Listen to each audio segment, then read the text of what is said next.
Alors on a un suivi permanent de notre ouvrage, à la fois, je dirais, humain, par des cabinets d'expertise qui viennent tous les mois et ensuite tous les 3 mois faire des bilans, ausculter l'ensemble du génie civil et également de nos équipements.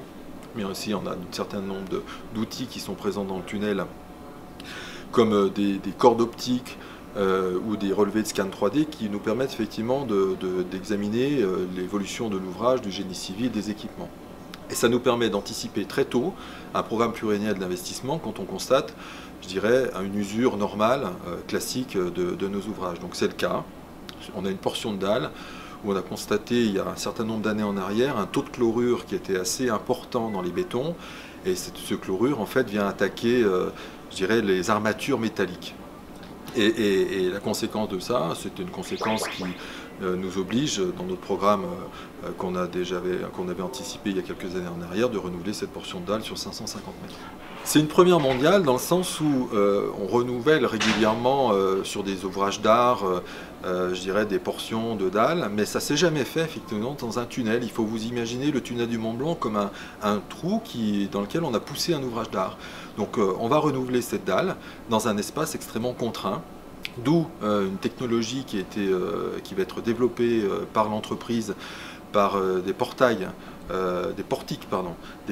métalliques qui sont conçus sur mesure pour le tunnel du Mont Blanc, pour respecter le gabarit du tunnel du Mont Blanc. Et ces portiques vont venir retirer les dalles qui ont été préalablement découpées et reposer les nouvelles dalles. Nous interviendrons principalement la nuit pour limiter l'impact sur le trafic.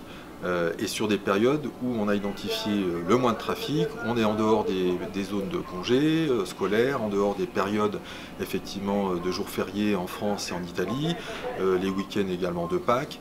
Donc toutes ces contraintes ont été intégrées dans le dispositif par l'entreprise et nous interviendrons principalement la nuit. Donc 27 nuits de fermeture sont envisagées entre le mois de mars et le mois de juin. Nous communiquerons cette information naturellement à l'ensemble de nos clients et par l'intermédiaire de plusieurs canaux. Est-ce que côté financier, cela aura un impact pour le tunnel? Alors, il y a un impact évidemment qui est lié au montant des travaux. C'est près de 10 millions d'euros qui sont investis sur ces travaux qui représentent à la fois la partie étude et la partie réalisation des travaux. Donc c'est un investissement conséquent pour le tunnel du Mont Blanc.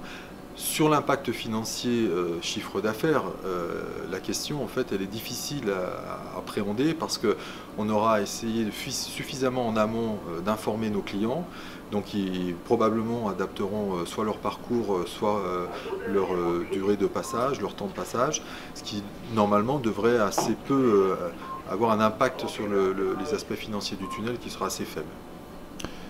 On commence par ces 500 et quelques mètres, mais d'autres tronçons du tunnel seront concernés à l'avenir. Alors nous avons identifié, par notre système de surveillance, effectivement que d'autres tronçons de la dalle nécessiteront des interventions dans les prochaines années. Nous n'avons pas encore déterminé le calendrier de ces interventions, mais nous savons que notamment sur les entrées de tunnel, il faudra renouveler ces portions de dalle parce qu'on a là aussi du chlorure qui est présent, qui est amené notamment par les sels de déneigement. 2017 a marqué un record pour le tunnel du Mont Blanc, notamment en ce qui concerne les véhicules légers. Donc la situation des péages de l'autoroute italienne n'a pas modifié les accès au tunnel. Alors je ne connais pas la situation des péages de l'autoroute italienne, mais ce que je peux vous dire effectivement... Notamment avec des hausses. Des hausses de tarifs. Nous, sur 2017, il n'y a pas eu d'hausse de tarif au tunnel du Mont Blanc, comme c'était déjà le cas en 2016. La hausse de tarif qui est prévue pour l'année 2018, qui s'applique depuis le 1er janvier, elle est de un peu plus de 2%.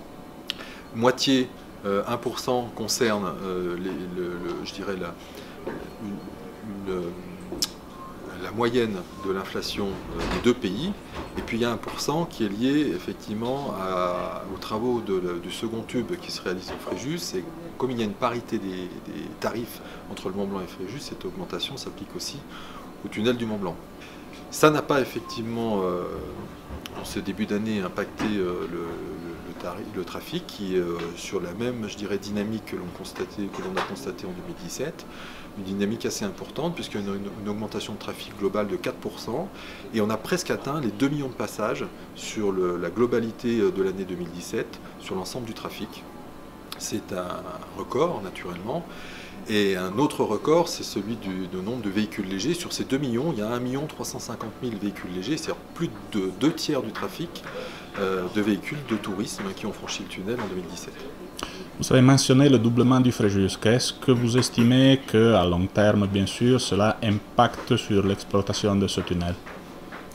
Pour moi, il n'y a pas d'impact sur l'exploitation du tunnel. On poursuivra, je dirais, sur la même voie qui consiste à faire franchir le tunnel aux usagers en toute sécurité et dans les situations de confort et de qualité de service rendu à l'usager.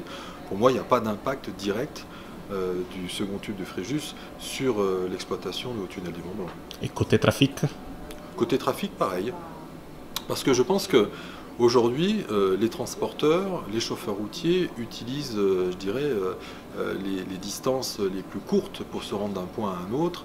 Les temps, ils sont effectivement en flux tendu. Donc il n'y a aucune raison qu'ils modifient leur réseau, leur itinéraire. Donc je pense qu'à terme, il n'y aura pas de changement significatif au tunnel du Mont-Blanc avec l'ouverture du second tube au tunnel du Fréjus.